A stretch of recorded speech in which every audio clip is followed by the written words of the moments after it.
Senhor por mais um dia, pela oportunidade que Ele nos concede uma vez mais de estarmos aqui para, junto com os irmãos, refletirmos um pouco sobre a palavra do Senhor, que é uma palavra revelada para que nós, seres humanos, pudéssemos ter orientações, ter direção, para saber qual é a vontade de Deus para nós, para saber o que devemos fazer para estarmos com Deus. E esta palavra, ela se revelou a nós também na pessoa do Senhor Jesus Cristo. João vai dizer que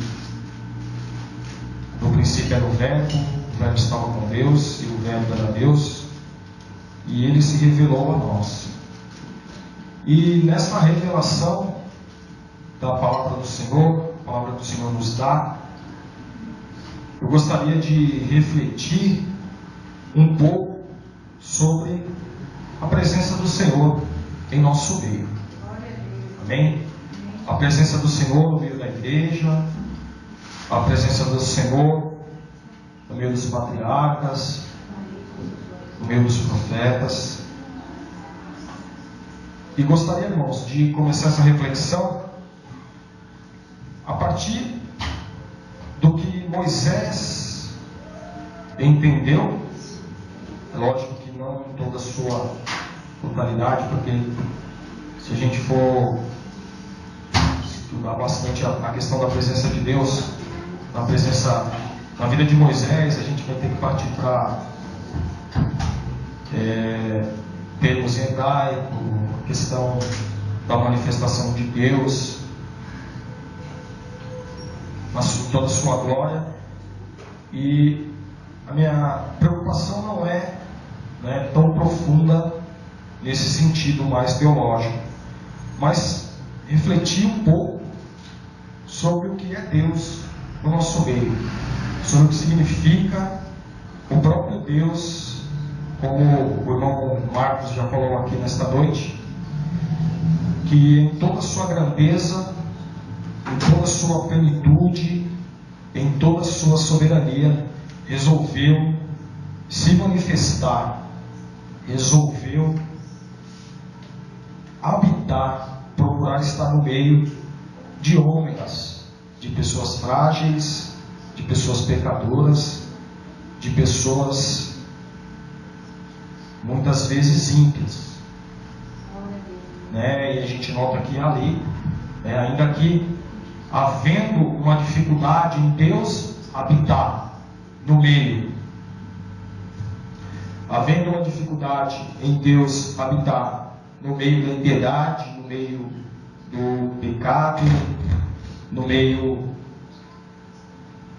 daquilo que estava distante da pessoa de Deus, Deus procurava fazer meios para que o homem se purificasse, para que ele pudesse estar no meio daquele povo.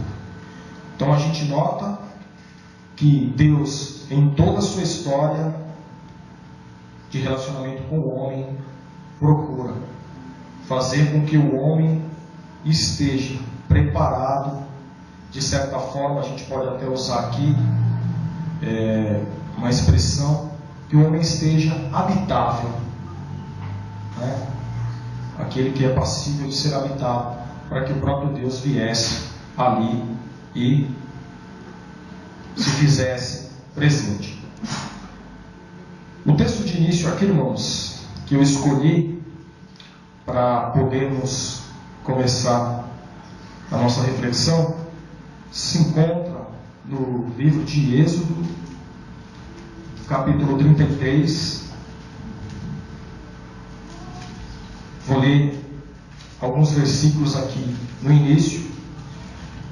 Como o texto é longo, procurarei dar para os irmãos uma pincelada, fazer um arrazoado, para que nós possamos ser mais objetivos, e depois lerei alguns versículos mais adiante. O verso 1 diz assim: Disse mais o Senhor a Moisés: vai, sobe daqui, tu e o povo que fizeste subir da terra do Egito, a terra que jurei a Abraão, a Isaque e a Jacó, dizendo: a tua semente a darei. Enviarei um anjo diante de ti, e lançarei fora os cananeus, e os amorreus, e os heteus, e os ferezeus, e os heveus, e os jebuseus. Há uma terra que manda leite e mel, porque eu não subirei no meio de ti, porquanto és povo destinado, para que te não consuma eu no caminho.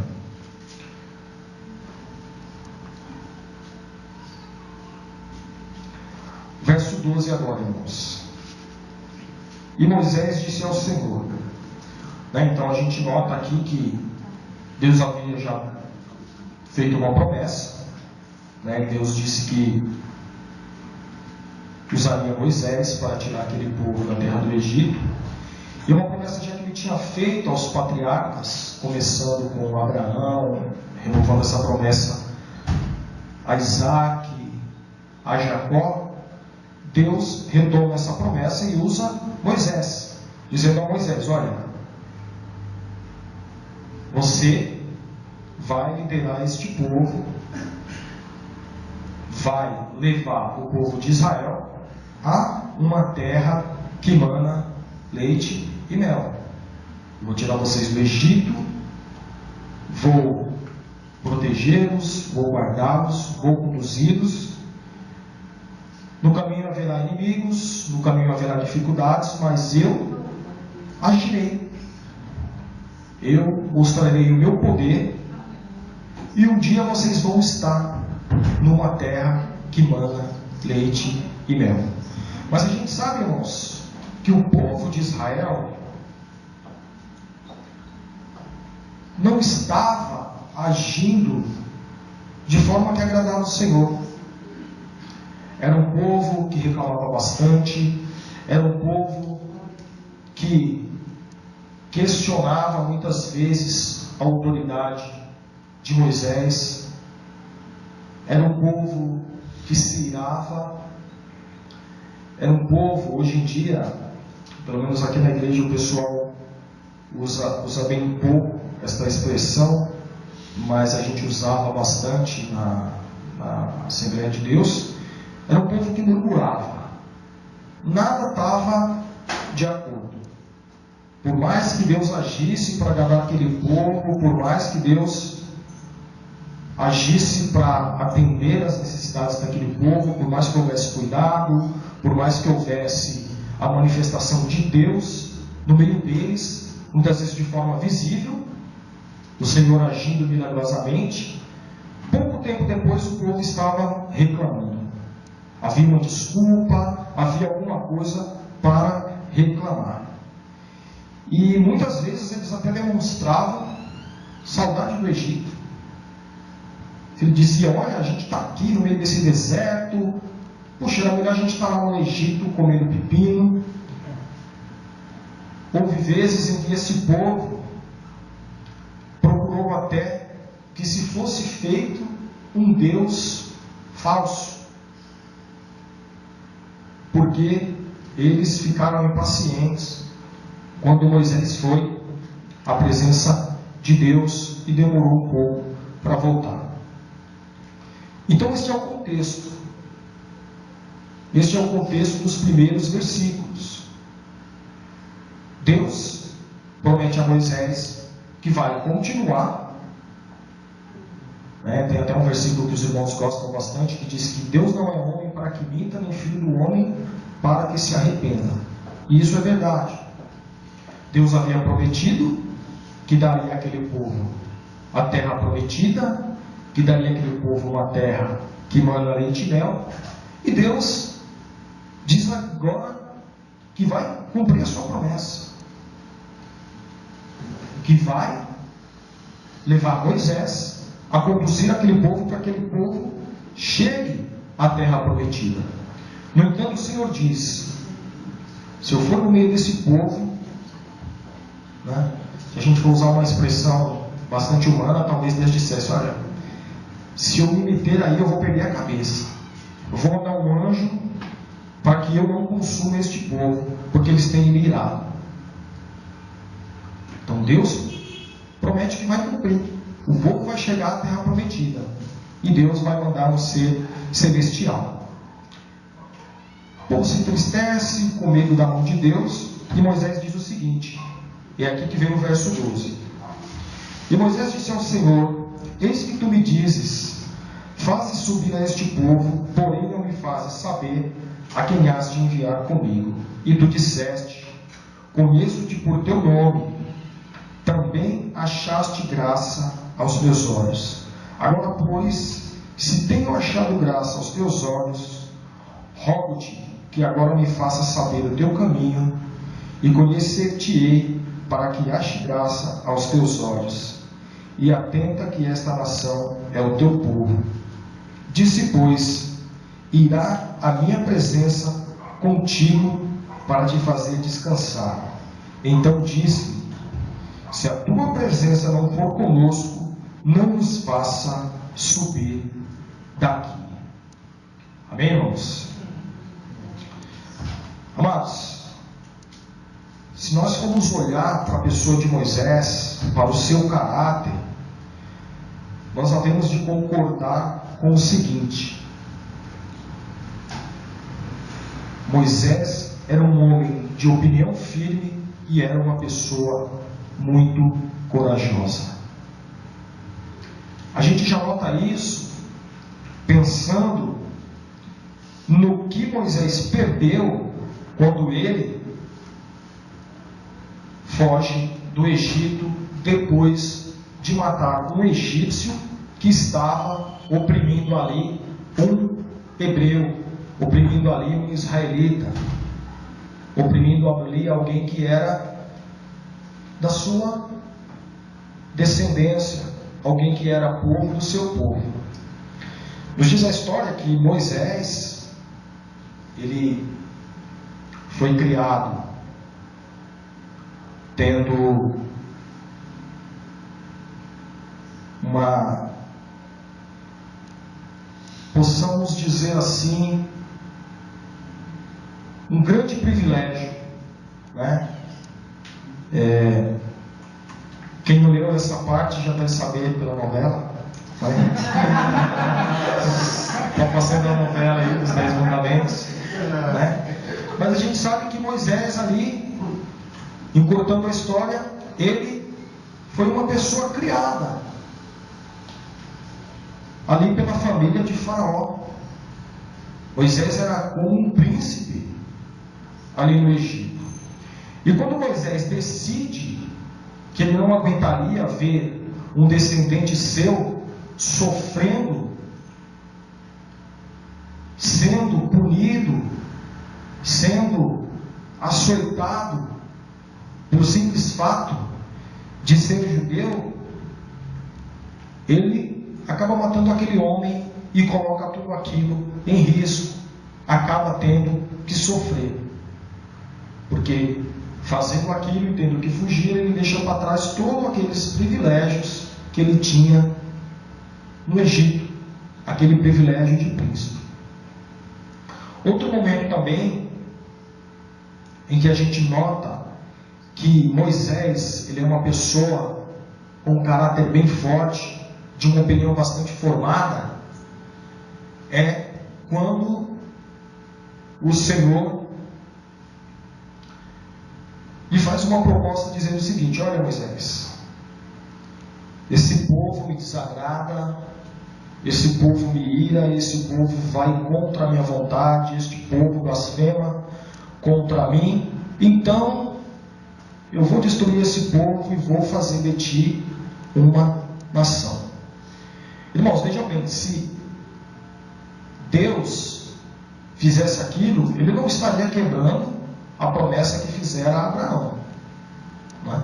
Porque pelo fato de Moisés e a família de Moisés também ser judia, se Deus destrói todo o povo e a partir de Moisés ele cria uma grande nação, né? A promessa feita a Abraão estava se cumprindo.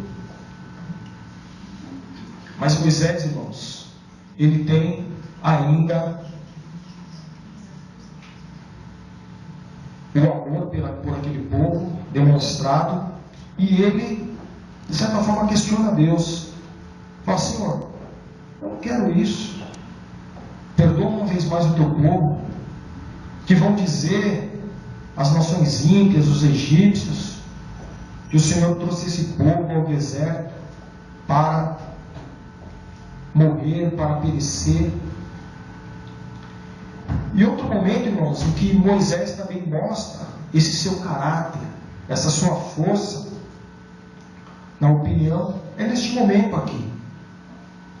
Porque veja bem, talvez se houvesse um conselheiro pragmático ali, alguém que estivesse do lado de Moisés, quando Deus fala com ele, talvez dissesse o seguinte para Moisés: Moisés, para de ser turrão, deixa de contender com Deus.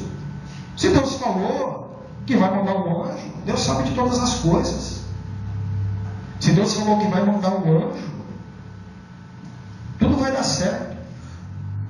Com certeza, se Ele está prometendo mandar um anjo, é porque um anjo é suficiente para vencer todos os inimigos, para colocar por terra todos os obstáculos e fazer esse povo chegar à terra prometida, fazer esse povo chegar a esta terra que mana leite e mel.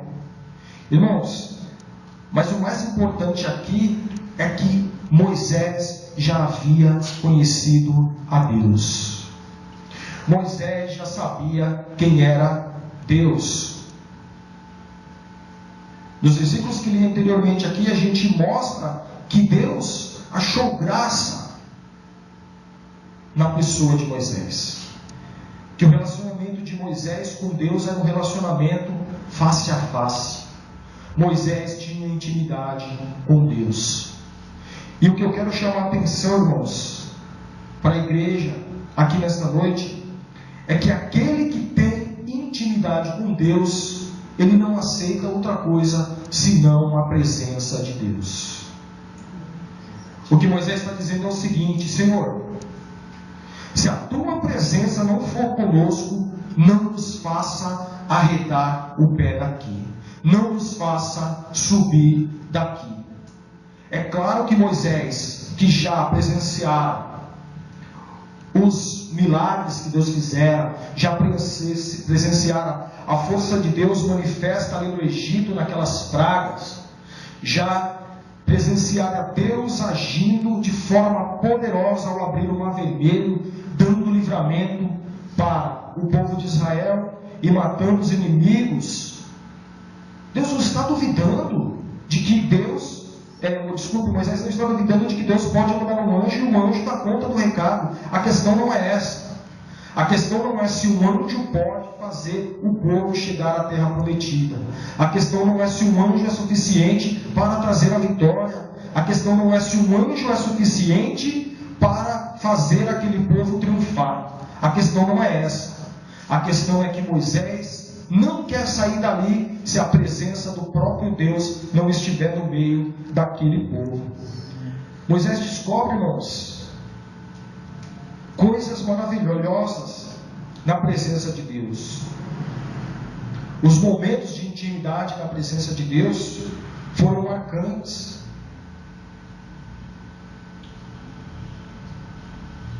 Era mais importante para Moisés estar na presença de Deus do que ter triunfo pessoal.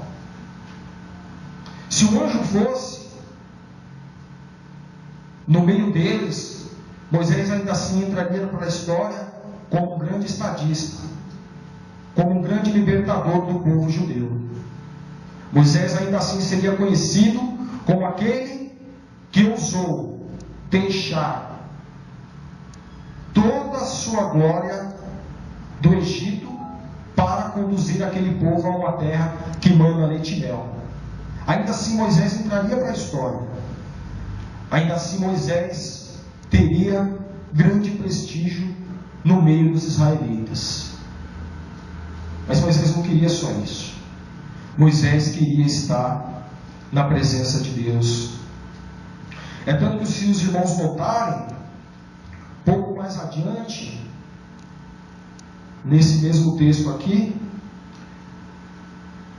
até onde era possível, é claro, Moisés procurou ser mais íntimo de Deus, pedindo que Deus mostrasse um pouco mais da sua presença a ele.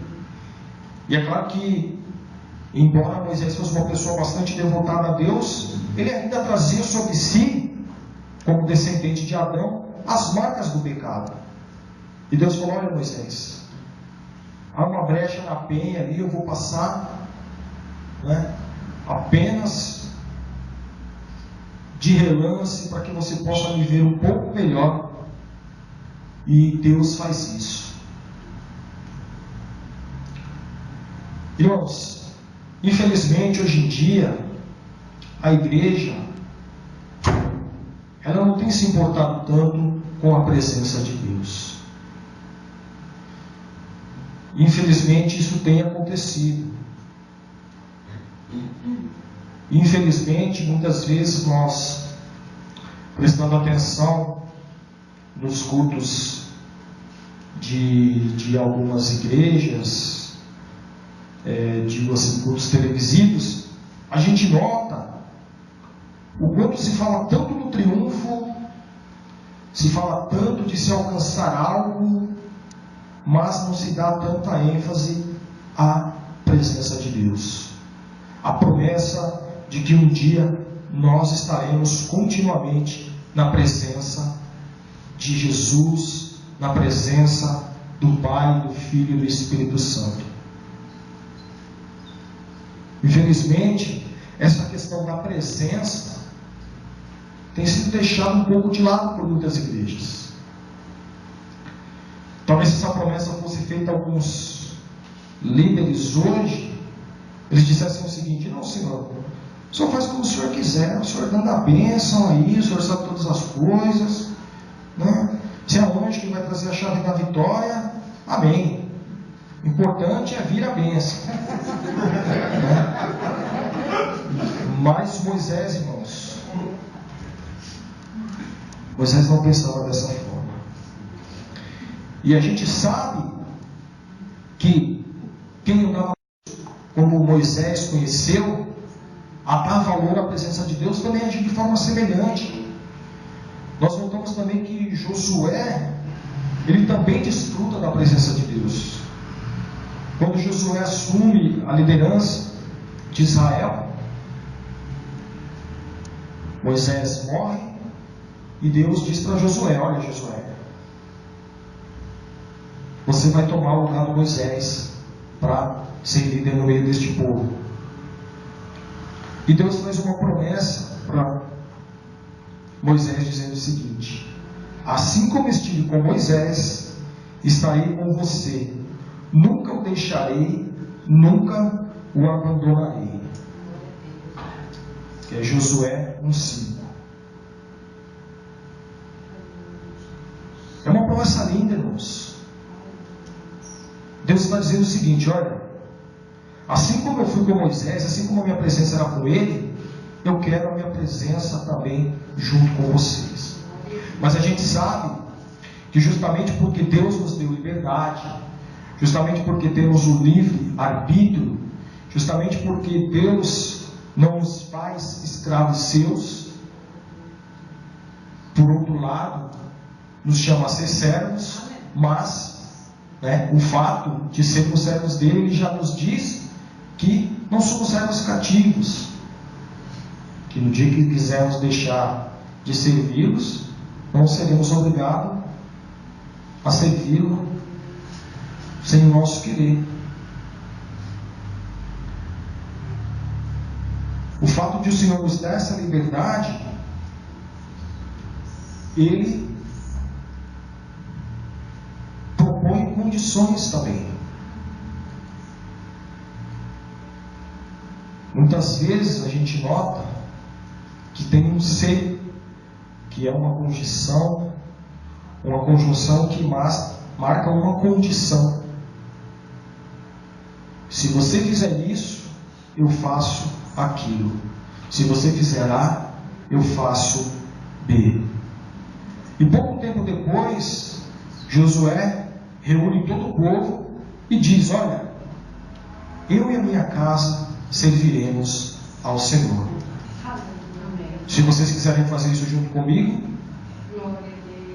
o Senhor nos abençoará. E a gente nota, irmãos, que isso acontece também em outras passagens do Velho Testamento. Por exemplo, quando a gente vai pensar na história do rei Asa, e a história do rei Asa é uma história interessante, porque ela tem dois momentos, né? Vou falar aqui do primeiro momento da história de Asa, que é o momento em que ele se volta para Deus, em que ele procura agradar a Deus, procura fazer a vontade do Senhor. Depois chega um momento da vida dele em que ele passa a confiar mais naquilo que os seus olhos podem contemplar do que pedir a bênção divina. Mas no primeiro momento, esse momento em que Asa busca a Deus, ele descobre que Deus ele quer se relacionar conosco de forma recíproca no que diz respeito, irmãos, à comunhão. Quando Asa está se preparando ali para manter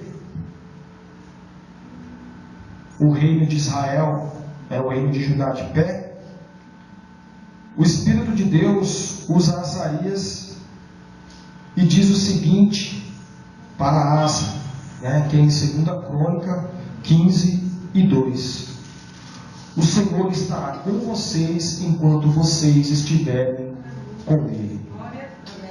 Amém, irmãos? Isso mostra o seguinte, que Deus ele está preocupado em ter um relacionamento recíproco comigo. Isso é muito patente quando a gente olha nas figuras que são usadas para representar o relacionamento do amor de Deus com o homem. Por exemplo, se a gente pega hoje a figura da igreja, a igreja é vista como o corpo e Cristo a cabeça. É preciso estar intimamente ligado para que a coisa dê certo. É preciso haver uma reciprocidade, um membro obedecer ao outro. Também a gente olha isso na imagem que se faz entre a noiva e o noivo. É preciso que um lado também corresponda ao outro, para que a relação possa ser uma relação bonita, uma relação frutífera, uma relação de paixão, de amor.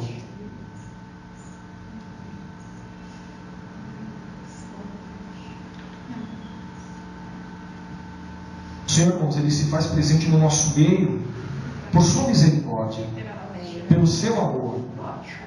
E nós somos muito, possamos dizer assim, privilegiados de ter um Deus tão grande, um Deus tão maravilhoso, que se manifestou a nós. Por exemplo, se a gente for olhar na vida de Jeremias, a gente nota que Jeremias ele foi um profeta que sofreu bastante. Foi preso, foi desacreditado. Jeremias, principalmente se ele tivesse nos dias de hoje, misericórdia, a igreja dele só estaria vazia. É bem verdade, porque quando quando Deus disse que levaria o povo para o cativeiro, outros profetas se levantaram. Uns diziam: não, é mentira, não tem cativeiro nada não, Deus só vai trazer bênção para a gente. E aí Jeremias falava: olha, 40 anos Deus vai levar vocês para o cativeiro.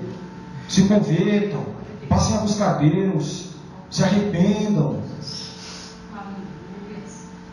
contritem os seus corações, chorem os seus pecados. Está decidido 40 anos. O mais próximo que quis falar de cativeiro falou de 7 anos. Né? Imagina quem ia querer ouvir Jeremias. Né? Não, esse cara está louco.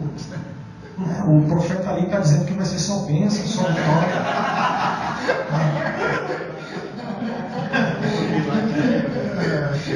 E Jeremias sofrendo, irmãos,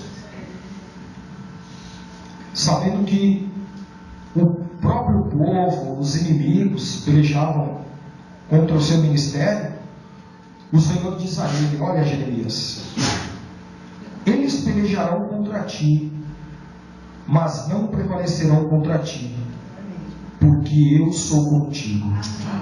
Amém? O Senhor estava dizendo: olha, a minha presença está no meio de você, eu estou presente contigo. Eles podem pelejar, eles podem intentar contra você, mas eu sou contigo. Irmãos, e vejam bem, né? Existem muitos pastores que às vezes pegam essa passagem de que Deus diz: eu sou contigo, simplesmente para dizer que nós não passaremos por momentos difíceis, simplesmente para dizer que nós estamos blindados a ter sofrimentos. Veja bem, irmãos, o fato de Deus dizer: não prevalecerão contra ti porque eu sou contigo, não impediu que Jeremias sofresse, Jeremias padecesse. Inclusive Jeremias ele é levado para o cativeiro. Isso é bem verdade. Mas o ministério que Deus tinha na vida de Jeremias foi cumprido. E mesmo no momento de sofrimento, Deus estava com Jeremias.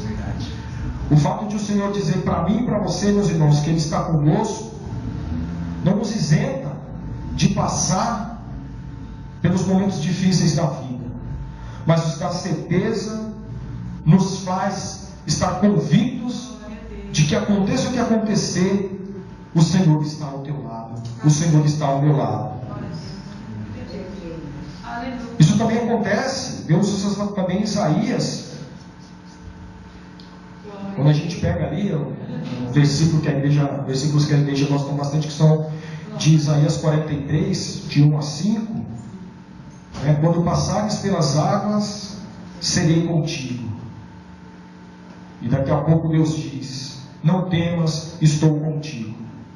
Então de 1 a 5 vem uma mensagem, que Deus manda para o seu povo, o seguinte: olha, não temas, porque estou contigo. Não temas, porque serei contigo. E isso é bem verdade. Não devemos temer, irmãos, porque o mais importante em nossas vidas é a presença do Senhor. É isso que a igreja ela precisa retomar, pregar, mostrar para quem está lá fora. Eu não posso, a não ser que, lógico, que Deus me revele, que Deus me mande dizer, mas eu não posso simplesmente chegar num hospital e encontrar uma pessoa enferma e dizer: olha, aceita Jesus, que Ele vai te curar. Mas eu posso dizer o seguinte: coloca o Senhor na tua vida, deixa a presença dEle ser contigo, que um dia, com certeza, você estará com Ele para todo sempre, independente de Ele te curar aqui ou não. Ele tem poder, é bem verdade que Ele tem. O Senhor é poderoso. É preciso haver um maior desejo pela presença de Deus, em estar com o Senhor, tanto nesta terra, quanto na terra vindoura. Irmão, se a gente olhar, por exemplo, para a vida de Davi, e pensarmos quando Davi peca contra o Senhor, Davi poderia ser soberbo, ele já tinha conquistado muita coisa,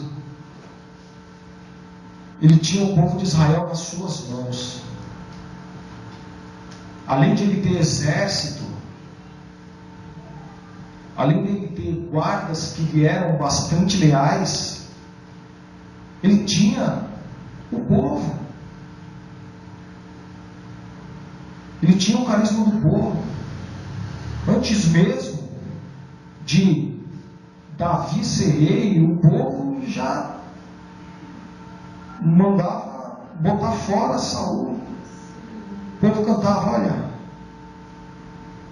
Saul matou milhares, Davi matou seus 10 milhares. O povo amava, né? Eu creio que Davi era uma pessoa muito carismática.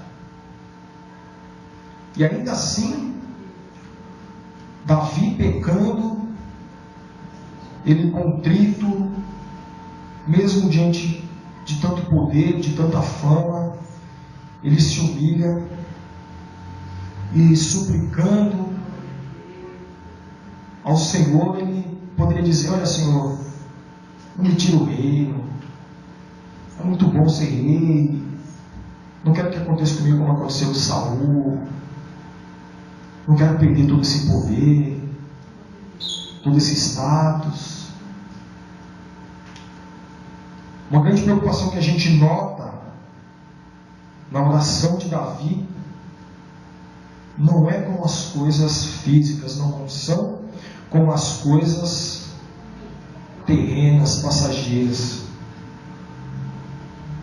Mas Davi roga a Deus e diz: Senhor, não me tires da tua presença, nem tires de mim o teu Santo Espírito. Amém, irmãos?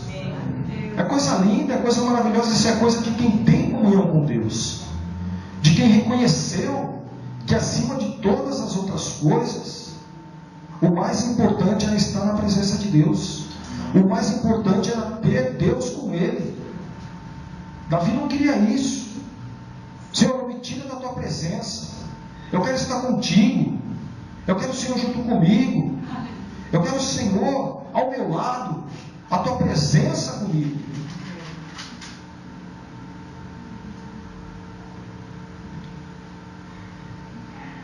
Irmãos, e a gente sabe que a presença do Senhor, ela está conosco se nós estamos de acordo com a palavra do Senhor.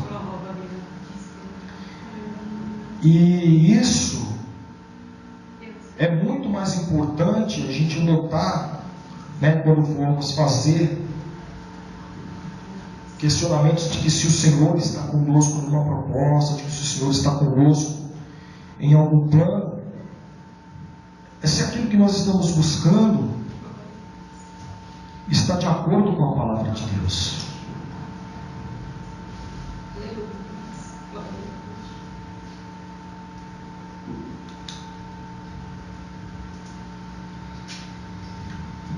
Por que eu digo isso? Porque mesmo em momentos de dor, de dificuldades, de perdas, ou de aparente silêncio por parte de Deus, nós não devemos, se clamamos ao Senhor, duvidar de que a presença dele está conosco. Pegamos, por exemplo, ali Elias na caverna. Depois que ele peleja ali contra aqueles falsos profetas, inclusive os profetas de Baal, que Deus faz um grande milagre, e aí ele descobre que Jezabel e Acabe estão à procura de Elias para lhe tirar a vida. Ainda assim, irmãos, naquele momento, depois de Deus ter feito tantos milagres na vida dele, ele é tomado por um medo, um pavor, alguma coisa, se esconde na caverna, e há algumas manifestações ali na caverna, que são manifestações, digamos, que bradam alto, manifestações que talvez manifestem um certo poder. Mas Deus não estava naquelas manifestações. Quando Deus se manifesta no vento suave. Aquilo talvez nos ensine o seguinte, que mesmo no momento em que Deus não mostra um brado, em que Deus não mostra a sua voz tão audível, ainda assim Ele está conosco, ainda assim Ele está do nosso lado. Algo semelhante acontece com o nosso Senhor Jesus, quando Ele está ali no Getsemane. É um momento difícil, é um momento de dor, é um momento em que Ele até diz ao Pai: Pai, se possível, afasta de mim esse cálice, mas contudo seja feita a tua vontade. Parece um momento de abandono. Onde está o Pai? Onde estão os discípulos? Onde estão aqueles que há pouco aclamavam o seu nome e rodeavam? O Filho de Deus está ali desamparado. Mas Deus estava com ele. Deus estava ao lado para que se cumprisse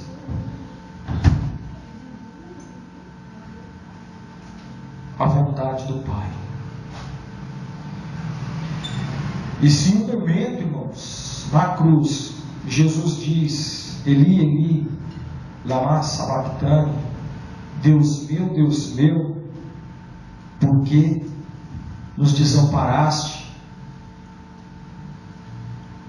Era para que eu e você pudéssemos ter livre acesso à presença do Pai. O escritor aos Hebreus vai dizer que por meio do sacrifício de Cristo podemos chegar com ousadia ao trono da graça. Amém? E aqui até para usar o termo ousadia, de certa forma até lembro da irmã Zumirim, da irmã Preta, que ela gosta bastante de usar esse termo. Assim, até lembro quando os netos eram menores até, que estavam fazendo bagunça, chegando de qualquer jeito. Ela fala: não gosto de menino ousado. E de certa forma isso serve para a gente, irmãos. Deus está falando: olha, pode chegar com ousadia no trono da graça.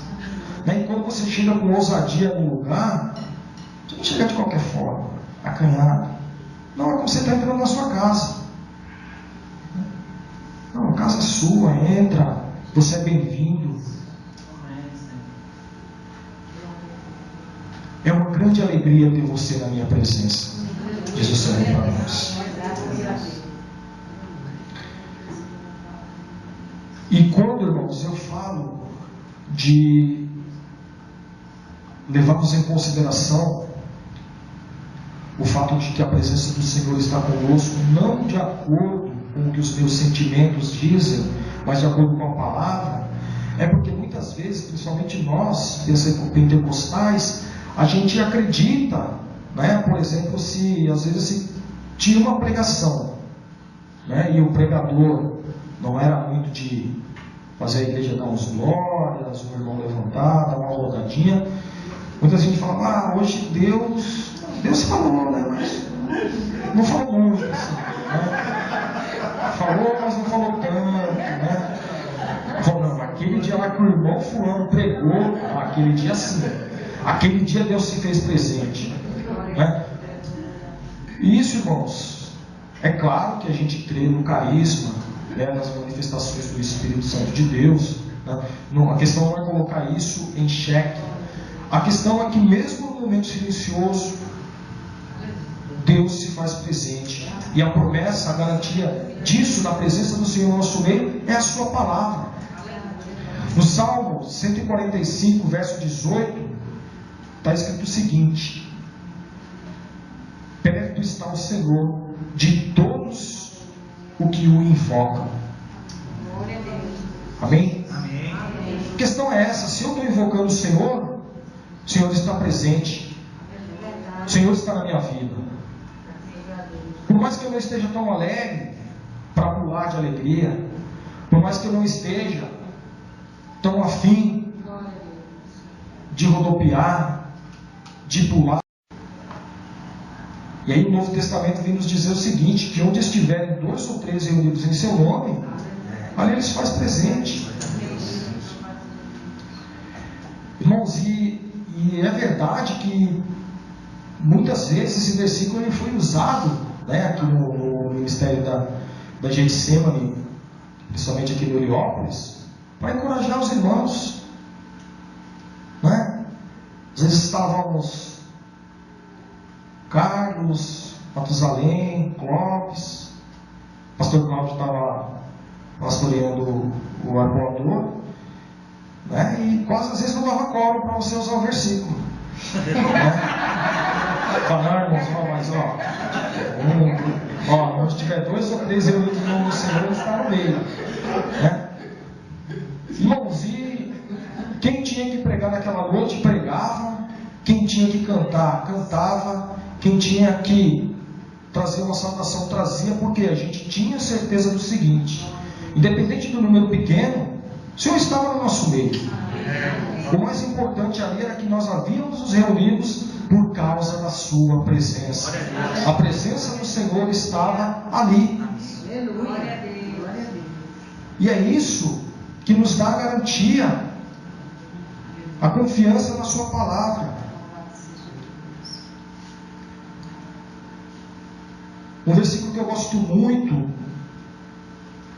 no Evangelho, que é uma promessa que o Senhor Jesus faz, é a seguinte: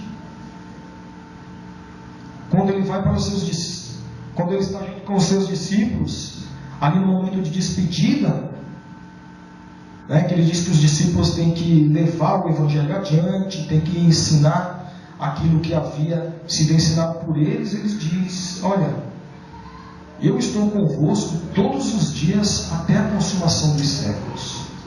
É uma promessa. Ele prometeu: se eu invocar, ele está no meu meio. Se eu busco, ele está comigo. Em Cristo, irmãos, nós somos chamados não apenas a convidar o Senhor para estar ao nosso lado, mas também dentro de nós. É um passo além.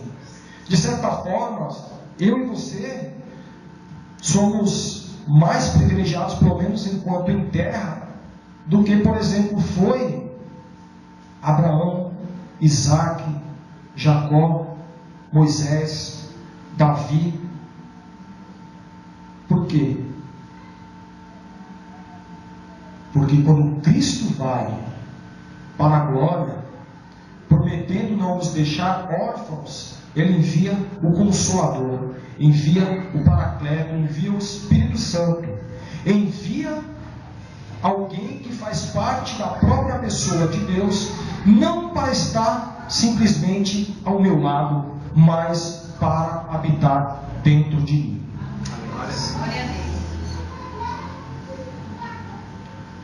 Em João 17, eu gosto muito de João 17, eu acho que talvez vocês já tenham reparado isso, porque muitas vezes nas minhas pregações eu sempre me lembro de colocar alguma coisa de João 17. Gosto muito porque ali, irmãos, Jesus está conversando com os seus discípulos e está revelando coisas muito maravilhosas para eles. Então, em João 17, de 20 a 23, a gente vê Jesus ali falando com o Pai e colocando a gente no meio da relação. É algo muito bonito. O que era uma relação de lá e cá se transforma num triângulo. Já parou para pensar o quanto isso é maravilhoso? Antes a relação era eu e tu, Pai, tu e eu e tu e eu. Mas daqui a pouco se transforma em algo lindo. Eu e eu, tu e eles, eles e eu.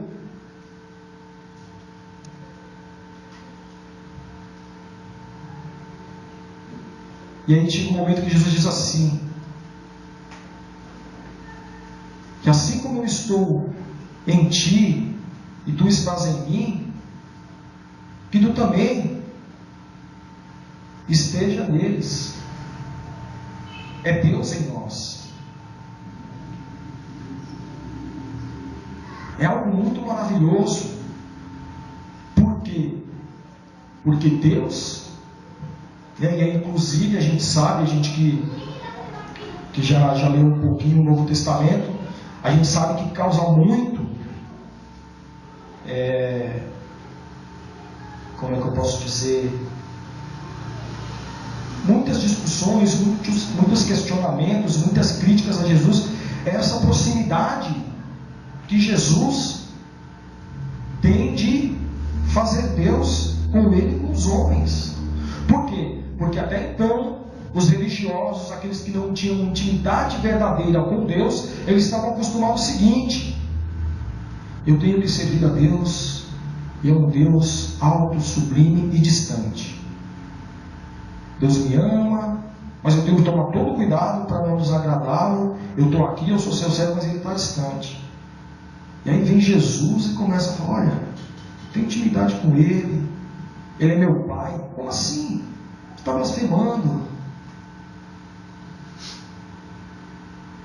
E aí Jesus estreita mais as coisas, quando ele promete nos dar o Espírito Santo, quando ele promete que o próprio Deus faria em nós morada, que a própria presença de Deus um dia se chegaria a nós, e a partir da sua morte e da sua ressurreição, a Bíblia diz que pelo sangue de Jesus foi feito um novo e vivo caminho.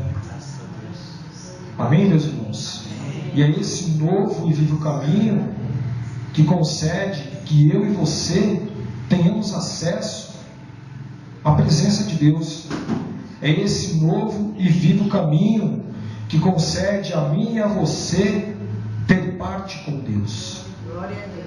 Não pelo meu mérito, não pelo seu mérito, porque em nós mesmos, por mais bons que sejamos, né? A questão não é de desmerecer ninguém, mas a questão é que o padrão era tão elevado que por mais esforçado que a pessoa fosse, ela não conseguiria pagar o preço que Jesus pagou.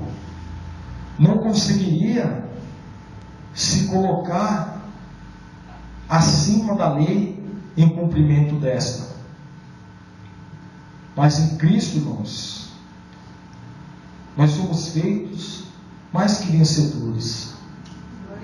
E isso significa não que nós teremos todas as bênçãos terrenas, não que nós teremos todo o ouro, toda a prata, mas o fato de sermos mais que vencedores é que quando vier o Rei das Nações, nós estaremos com Ele.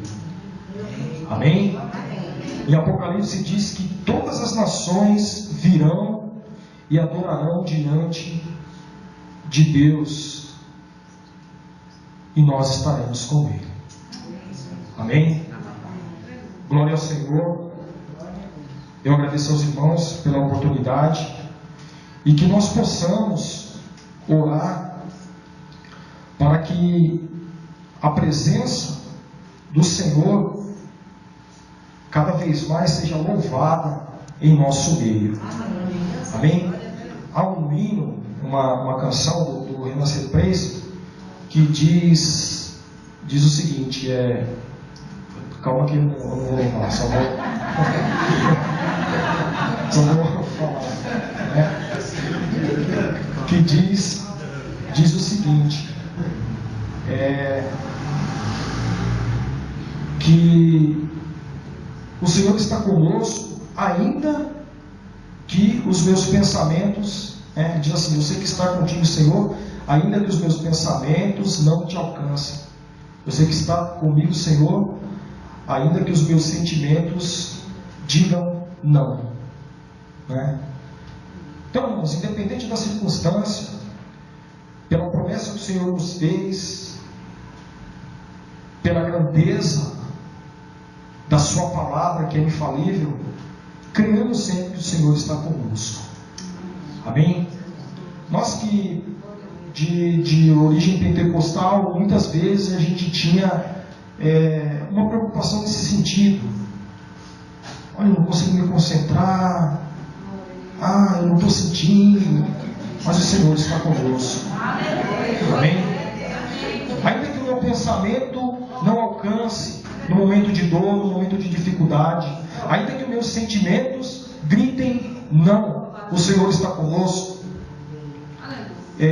Só me alongando um pouquinho aqui, prometo ser breve. Até lembro aqui uma vez que o pastor Luiz Cláudio falou de uma mãe que era cristã, serva do Senhor, servindo o Senhor há muito tempo, tinha tido seu filho, que também era cristão, que era policial, assassinado. E ali,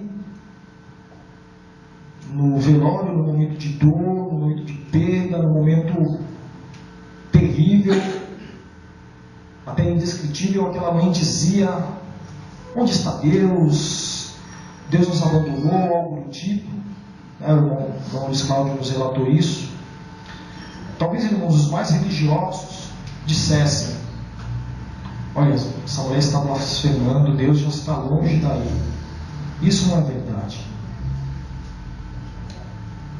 A presença do Senhor, irmãos, está conosco, inclusive nos momentos mais difíceis. Amém? Que Deus em Cristo nos abençoe. Amém.